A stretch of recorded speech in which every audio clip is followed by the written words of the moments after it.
ஐப்பர் யூனிவர்சிட்டியில் எங்கள் பொண்ணு இங்கே படிக்கிறா. அவளை பார்க்கறதுக்காக செகண்ட் டைம் இங்கே வரேன். வந்ததுக்கப்புறம் ஒரு எஜுகேஷன்ஸு எல்லாமே இன்ஃப்ராஸ்ட்ரக்சர்லாம் சுற்றி பார்க்கணும். காலேஜோட கேம்பஸில் உள்ள வந்துட்டு மிஸ்டர் அரவிந்த் சார் தான் மிட்வின் எஜுகேஷன் எம்டி சார் நம்மளோட காலேஜோட கேம்பஸில் சுற்றி பார்க்குங்க. எனக்கு வந்து சாரோட திரும்ப இருந்துருக்கு.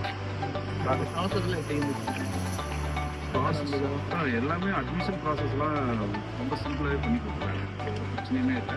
எல்லா டாக்குமெண்ட்ஸ் கேட்டாங்க, எல்லாமே இப்போ அட்மிஷன்லாம் ரொம்ப சிம்பிளாக பாஸ்போர்ட் வீசா எல்லாமே சாரோட குயிக் ப்ராசஸில் நல்லாவே பண்ணி கொடுத்தாங்க. யூனிவர்சிட்டி கேம்பஸ்லாம் நீங்கள் ஃபோட்டோஸ் காமிச்சிங்க, அதாவது உங்களோட ஆஃபீஸ் ஐப்பரோட இன்ஃப்ராஸ்ட்ரக்சர்ஸ் அந்த ஃபோட்டோஸ்லாம் காமிச்சிங்க. இப்போ என்ன காமிச்சிங்க அது அப்படியே எல்லாமே இருக்குது. ரொம்ப எக்யூப்மெண்ட்ஸு எல்லாமே பார்த்தது உள்ள கிளாஸ் ரூம் வரைக்கும் லேபு அனாட்டமி லேபு எல்லாமே கொண்டு நானே பார்த்துருந்தேன். எல்லாமே நல்லா இருக்கும். ஹாஸ்பிட்டலும் உள்ளே போய் பார்த்தேன். அவங்க ஸ்டே பண்ணுற பக்காவாக நீட் அண்ட் க்ளீனாகவும் ரொம்ப ஹைஜீனிக்காகவும் இருக்குது. நல்லா இருக்குது.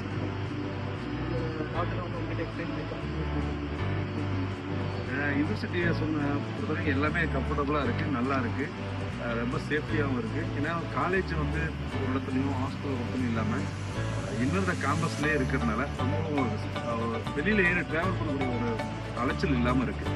இது ரொம்ப ஒரு கம்ஃபர்ட் ஜோனாக இருக்குது. உங்களோட எக்ஸ்பீரியன்ஸ்